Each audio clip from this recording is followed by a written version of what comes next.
God called his people to come out from them and be separate. That's in 2 Corinthians 6:17. And this can only mean come out from the things and ways of the world.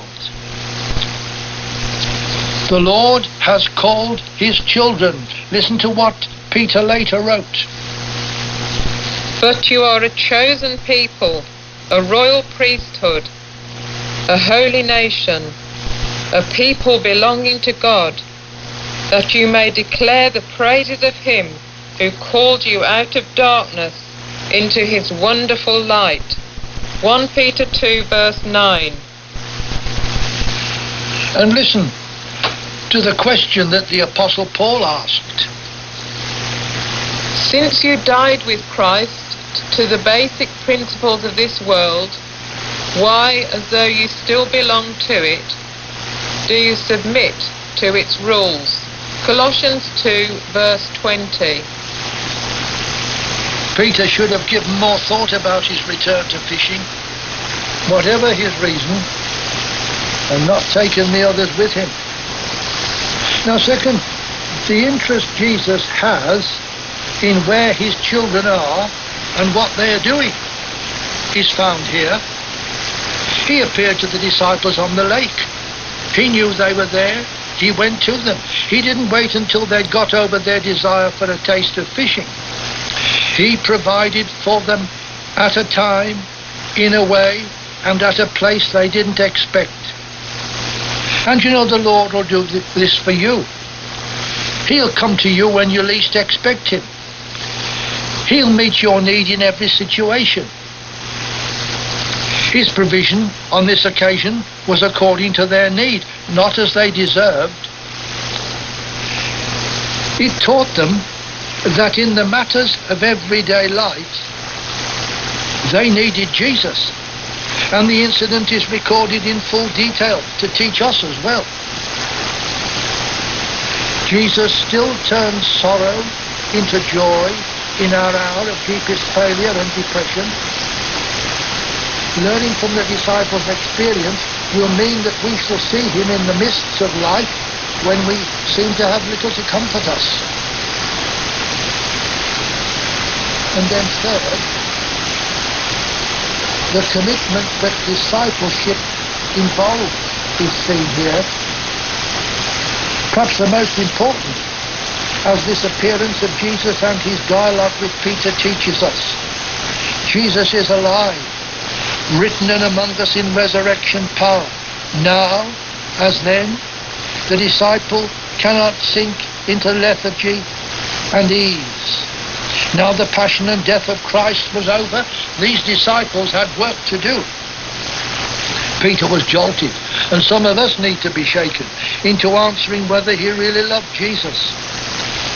Saved by him, captivated by him, ready to serve him in love and devotion. Unless there is this bond of heaven-born love, we shall not clasp the hand that leads us, nor follow the path that is set before us. An appreciation of the need for Peter to be faced with this demand is needed if we would be Christ's followers today. And fourth and lastly, we see the danger of busying ourselves with others when Jesus is trying to put our lives right. The follower of Jesus will be lovingly concerned with and for others, but not at the expense of neglecting his or her own walk with the Lord. Life can be so filled with activity that there is no time given to waiting upon the Lord. We can be so busy attending to what we see as the way that we do not look to Jesus and the way he's wanting to lead us. Jesus' injunction to Peter is very important. It is not an automatic experience or something we can take as granted or let a vow made in the past sustain us today. We need to ask, where is the Lord leading me today? Our priority. Jesus equips us and sends us. His commission to his disciples makes his way accepted. Jesus leads the way, as his words to Peter indicate when telling him to follow. The last verse of this 21st chapter, read in the light of the last verse of the 20th chapter, shows us what the writer set out to do. It wasn't to record everything. The world couldn't contain the books needed to do that, but to give us enough to see that the opening statement about the Word, and that the Word became flesh and made his dwelling among us, was borne out by all that is recorded. Chapters 1 to 20 proclaim the Son of God. 21 emphasizes that we need to receive him and follow him. And may you, listener today, know this experience of the joy of following Jesus. The Bringing a Message program you have just heard is produced by the By All Means Gospel Trust, based in the United Kingdom. We are always pleased to hear from our listeners, and there are several ways you can contact us.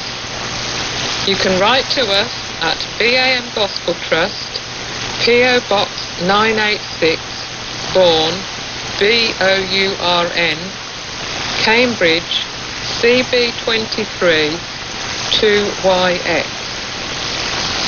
You can email us info@bringingamessage.org, or you can use the response form on our website contact page.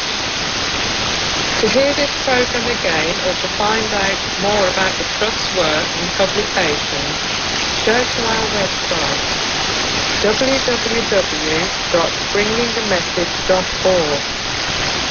You can also follow us on Facebook and Twitter. One of our publications is called Break and Meditate. This contains short comments on a verse for each day. This is available free either as a booklet mailed every 2 months or as a file emailed monthly. The reading for the day is also available on the Read page of our website.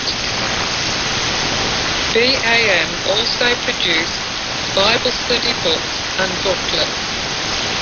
One booklet is produced every 2 months, and several earlier series are available on our website, where you will also find details of all available publications. The work of BAM is supported by donations. If you would like to contribute to this ministry, why not use the secure BAM donation on our website support page. And now join Peter Jackson and singers as they sing Emmanuel, God is with us, Emmanuel, deep within my heart, Emmanuel, for time and for eternity, I'll praise his name, Emmanuel.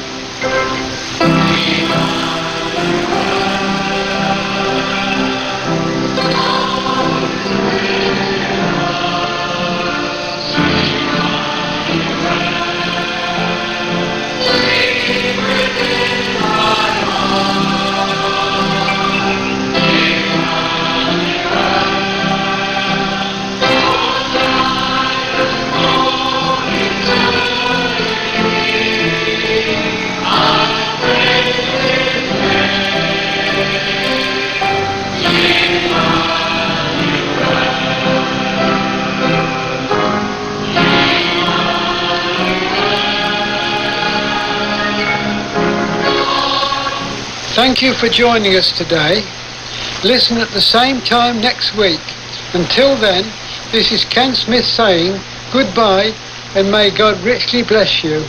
Kuuntelijat, kuuntelette WWCR Nashville, Tennessee asemaa Lyhytaalloilla. Tämä on Risto Vähäkannu Suomen DX-liitosta. Parhaat terveiset kaikille suomenkielisille kuuntelijoille. This is WWCR Nashville, Tennessee, USA. My name is Risto. I am from Finland and I'm here on the Finnish DX Association, and it's my pleasure to be here at the studio. So WWCR in Nashville, Tennessee,